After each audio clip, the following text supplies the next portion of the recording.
endorsed by this station. Opinions expressed are not necessarily those of radio station KMET, its management, employees, or affiliates. It's time to steer the line. Touchdown!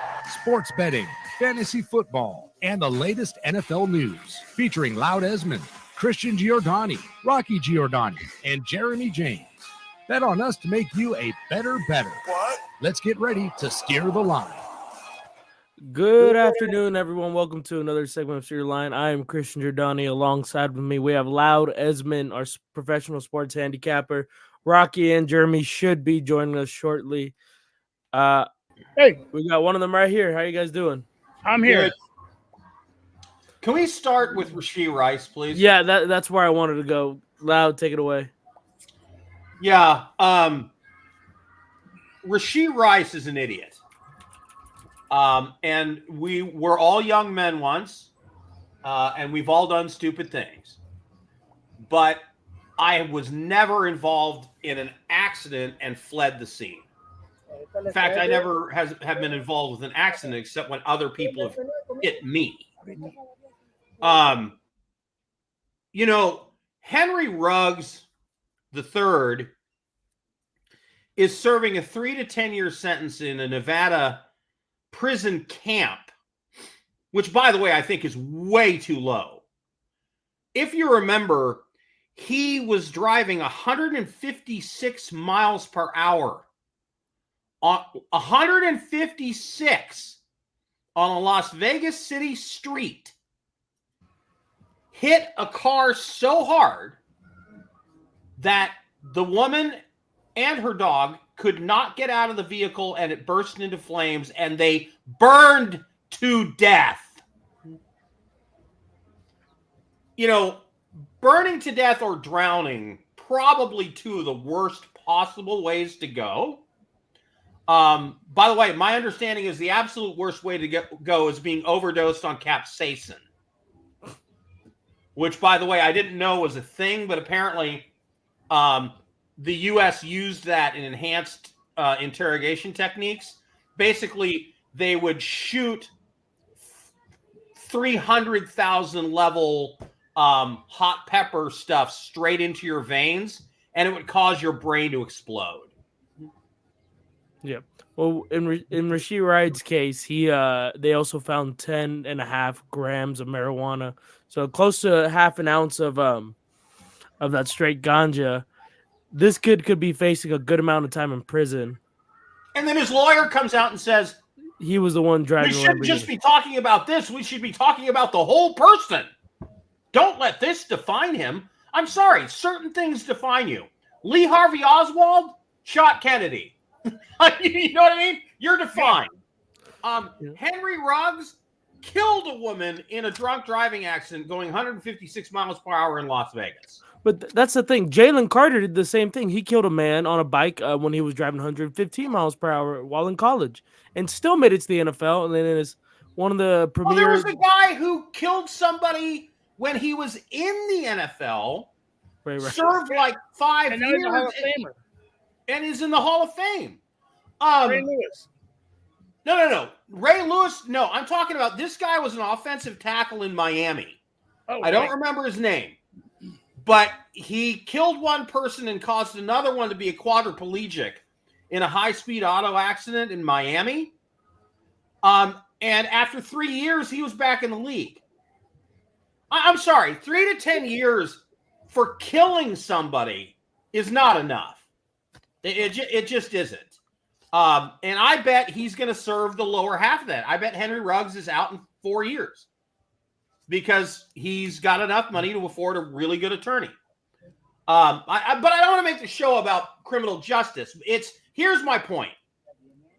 If I'm the NFL, if I'm the NBA, if I'm Major League Baseball, I have a car service that I am putting into practice for my team. And basically, I make you sign a contract that says you are not driving yourself. As part of your contract, we're providing a car and a driver 24/7.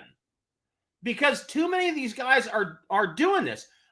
Who is the guy who literally got dump trucked and killed in Texas. He had been a quarterback, and he was walking on the he was trying to cross the highway to get to his vehicle, and he was struck and killed just last year during the summer. I remember who you're talking about. Former Ohio State quarterback. Yeah, he was the Ravens' backup quarterback. Yes. Name's slipping my mind. Yeah, name's slipping my mind. But, I mean, this is happening way too often. The vehicle drunk driving or vehicle high speed killing somebody thing, because you're taking young men, and let's face it, until you're 30 as a man, you're dumb. Sorry, you're stupid. Young men are dumb. That's why they want them in the Marines when they're 18, because you can convince them to run at a machine gun. So, Rocky, what do we do? How do we stop this from happening? Sorry, man. I'm traveling. I just got to. You don't have to be sorry about traveling. Just answer my question. What do we do? We came to see a friend of mine that came from Italy to open a restaurant here, and he's gone back to Italy, I guess, so it didn't work out. So I got a coffee.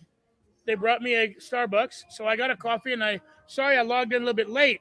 But I'm traveling, and it's all good. And I have a friend with me, a fellow journalist. No? All right. Rocky, the answer for the question. What was the question? I thought I said, where are you? I thought you were No. He said, where are you? No, okay. So for traveling. Here's the situation. Young men in the NFL get paid lots of money. Right. They go buy expensive, fast cars, and they kill people with them. Right. I think my suggestion is that as part of your NFL contract, if I owned an NFL team, as part of your contract you're signing with me, you are not to own a car and you are not to drive yourself anywhere. I will provide a 24/7 driver and car service for you. Right. The answer to that is if young men are that irresponsible, they're going to find a way to mess it up anyway, even if you give them a 24-hour service. You know what I mean? No. It's not. No. I'm saying it wouldn't be optional. If I caught you, if I own a team and I catch you owning a vehicle and driving yourself anywhere, your contract is voided. Well, look, I think more importantly, all this guaranteed money and salaries, they should be pivotal on behavior. And I don't mean like what I decide is moral. If you get in trouble with the law, then I should be able to not pay you. I'm paying you all this money. And if you do something criminal, I shouldn't have to pay you a dime of it. But I don't think can babysit them to that degree, Loud, in answer to your question. I don't believe it would work. They'd find a way to mess up. I mean, look, I never made I got bounced around a little bit. Never made it to the show, but I was on a couple of teams. Never made bed check. Nobody was ever there. And lights out. Everybody sneaks out. Everybody goes out. I mean, they're going to find a way to mess it up. You can't. I don't think you could keep them on that tight a leash. Listen, more importantly, what I think this should be, Ruggs especially. This should be a cautionary tale. This should be a cautionary tale to all young athletes. This is what happened. Apparently, it's not working. Henry Ruggs just did this 2 years ago. Yes. And now Rashee Rice almost did the same thing. He's lucky nobody was killed. Right. Yes. Exactly. And this is what, again, this is what other young athletes should be watching this and saying to themselves, or have someone telling them, you see what happens when you just don't get it. When you just don't get it, everything you worked for has come to a head now. It's all yours. Just don't mess it up. Don't do anything stupid. Don't drive drunk. Or don't drive high. And Rashee Rice. Don't go to nightclubs and get drunk and pull guns on people. Don't go to a nightclub with a gun in your pants and shoot yourself. You can't police these athletes despite, them being young. They're still grown men. They're not going to obey those orders no matter what. There's a sense of pride of being a person like that. But Rashee Rice, that was a cautionary tale that he completely ignored. On a team where the coach's son is serving a prison sentence for killing somebody driving drunk. Yep. But Rashee Rice has it all laid out, man. This kid is a stud rookie. He's the number one, receiver on the reigning championship team. And this kid, he just threw his whole life away. Probably the NFL and his lawyers will find a way to get him out of it. just like they did Jalen Carter. But it's a shame nonetheless. Well, All right. he plays for the Chiefs, right? Yes, sir. Well, then, However, they'll let him slide. They'll let the him slide. crime took place in Texas, Ooh. Yeah, that's the in problem. Dallas, And leaving the scene of an accident with serious injury is a felony. Yes, it is. And in Texas, they don't mess around. No, In Texas, you get 1,500 years for heroin. I don't think he's going to get a break in Texas. I think he's going to do time.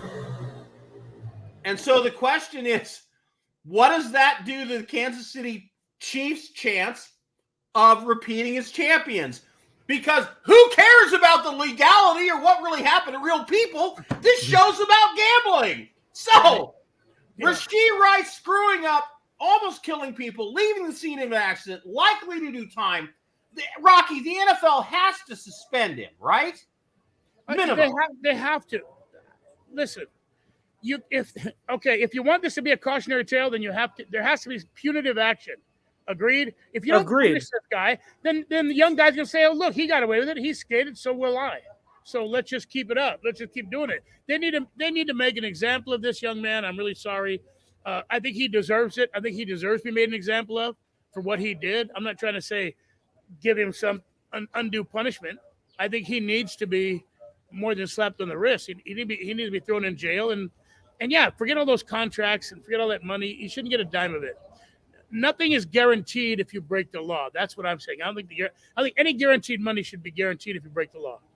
Mm-hmm. Deshaun Watson, Shohei Ohtani. All alleged with Ohtani. Let's relax with that one.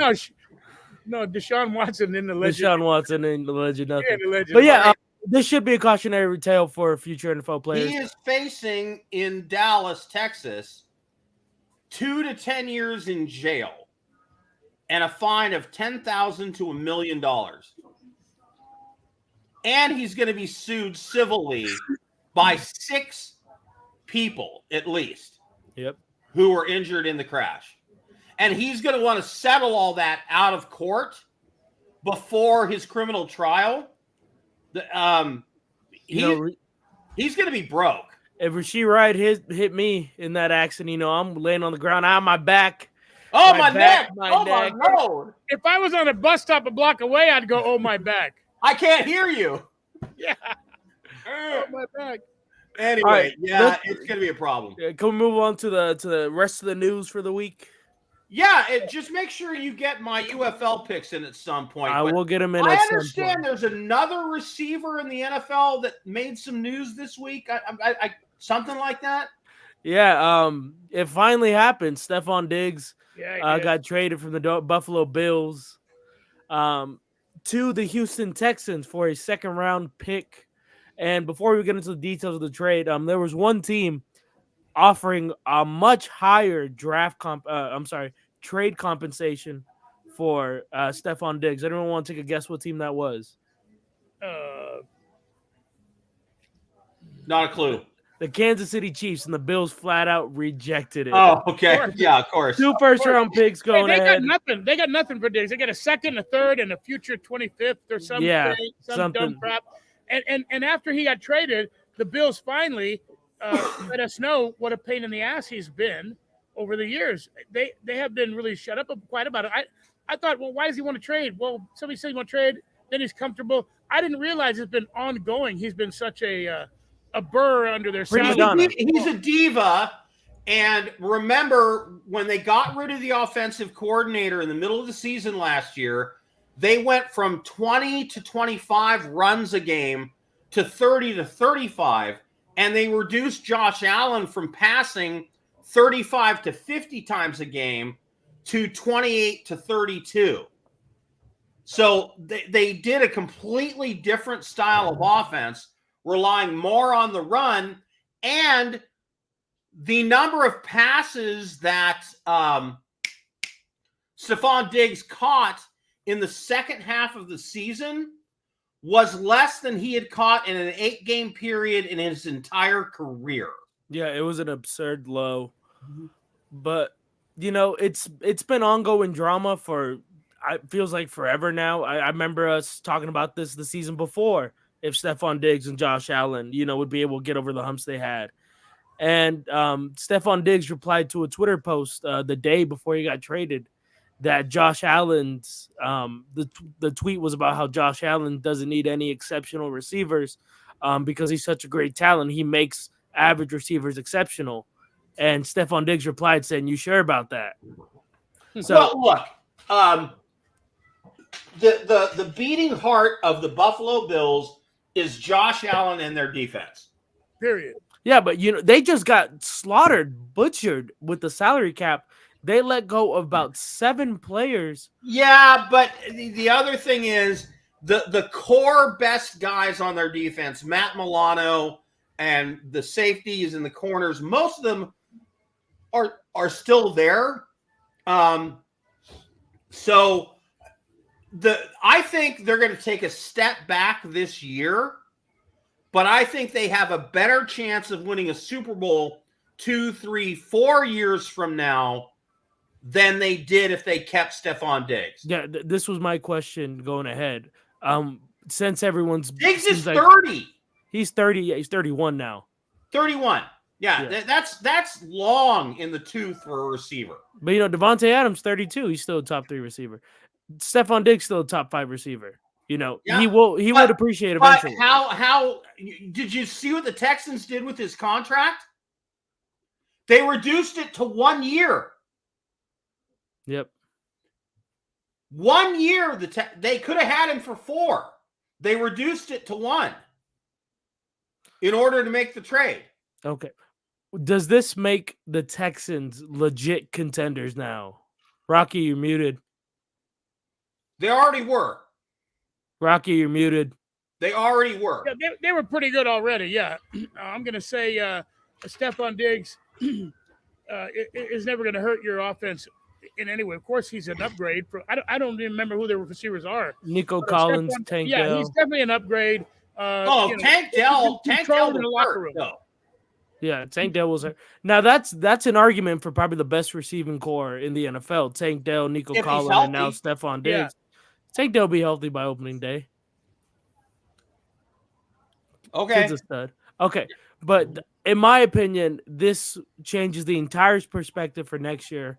I can very easily see CJ Stroud holding a Lombardi Trophy next year. Well, it depends once again. Now, remember, this was a clash of egos with Josh Allen. And I don't care how good you think Stroud is. He's not Josh Allen yet. Maybe he will be someday. But for Diggs, it's a downgrade. But he can make that team.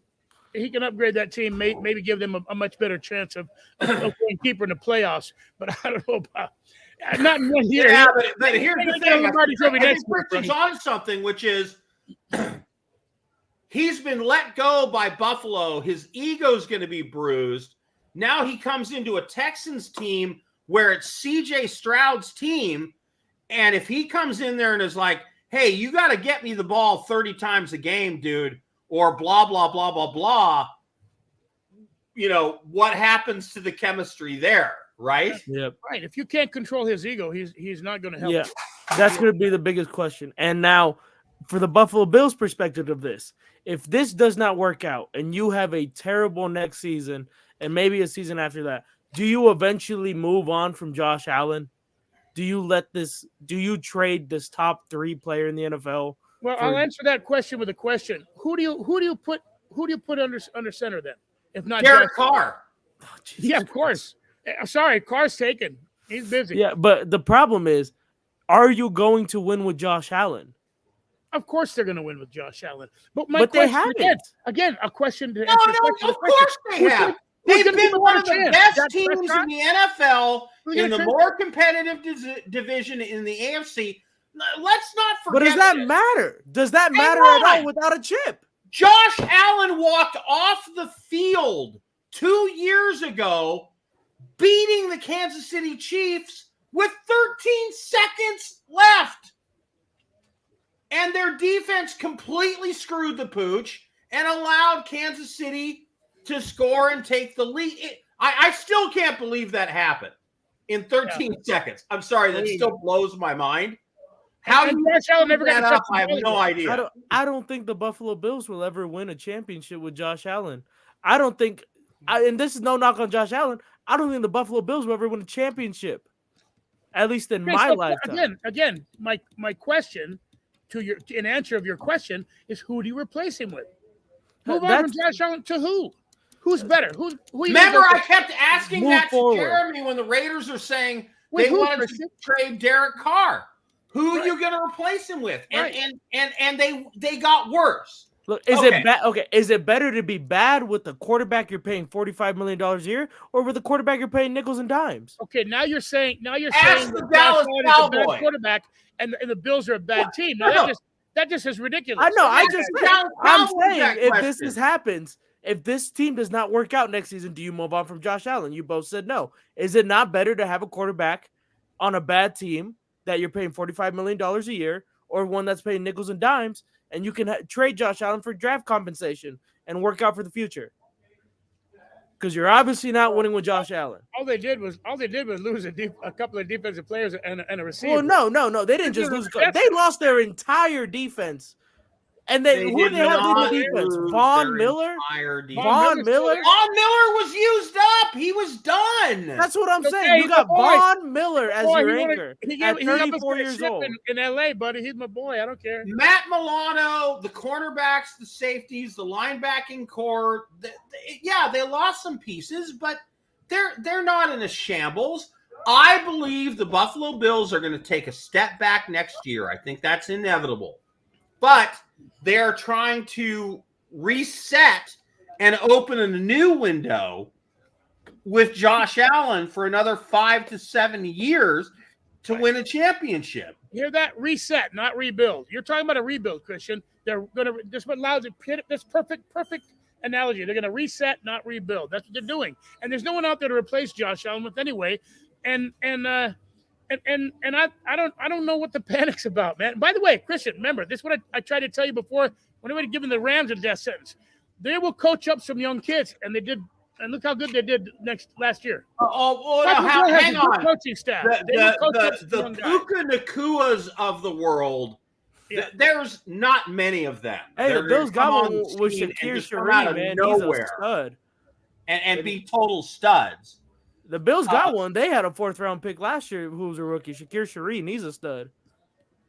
They're going to coach some guys up, buddy. And we don't know what's going to happen in the draft. This is one of the richest drafts in the history of the draft in receivers. Yeah. So, after Rome Odunze, and who I think is a better receiver than Marvin Harrison Jr., having watched the Washington Huskies and Ohio State all year, Rome Odunze is the best receiver in the draft. I don't care what you say, he is. Marvin Harrison Jr. will be great. The kid from LSU will be great. There are a bunch of receivers that are going to be great. And I think the Bills are probably in the 1st, 2nd, 3rd, 4th, 5th, 6th rounds. They're going to take a couple of receivers somewhere in there. And let's not forget, they have 2 tight ends that are great pass-catching tight ends. And I think this offensive coordinator for Buffalo wants to do more like 12 personnel, 1 tight end or 2 tight ends and a running back, run the ball, and then throw opportunistically using play action and so forth, as opposed to let's let Josh Allen throw it 60 times a game. It's going to be a different Buffalo team. We have 2 minutes. Yeah. Oh, by the way, then quickly, let me go through this. I have to exit full screen here and go to the lines. Of course, it's going to ask me to log back in. UFL bets this weekend. So you have on Saturday morning, you have an early game that starts at 9 o'clock on the West Coast. That UFL game early, that is going to be the San Antonio Brahmas -2, -130 on the money line against the Memphis Showboats. I've got the Brahmas -130 as my personal bet on that game. Arlington Renegades, St. Louis Battlehawks, both teams that lost ugly games last week. I'm very concerned for A.J. McCarron and the Battlehawks. I'm taking the Renegades +170 to win outright. Birmingham Stallions, Sunday early at 9 a.m. West Coast, -6.5 against the Michigan Panthers. I've got Birmingham as the team that's going to win the championship this year. They won by double digits last week. I think they'll do it again at -6.5. And the Roughnecks and the Defenders, I think they're the two worst teams in the league. 1 minute. Over number is 40.5, and I'm under. All right. All right, so those are your bets, the bets for the week. And remember to send yellow flowers when you win to our buddy Loud. Hey, by the way, last thing before we go off the air, did you hear they're trying to pass a new rule in the NFL so no team ever gets home field advantage in the Super Bowl. All Super Bowls we played at Dallas. All right, everyone. Thank you. That's hysterical. Thank you so much for listening to Lamb. We'll see you guys next Ba-dum-bum. Friday. Go Raiders, go Rams, go football. Screw the Cowboys. Hey, guys, next week.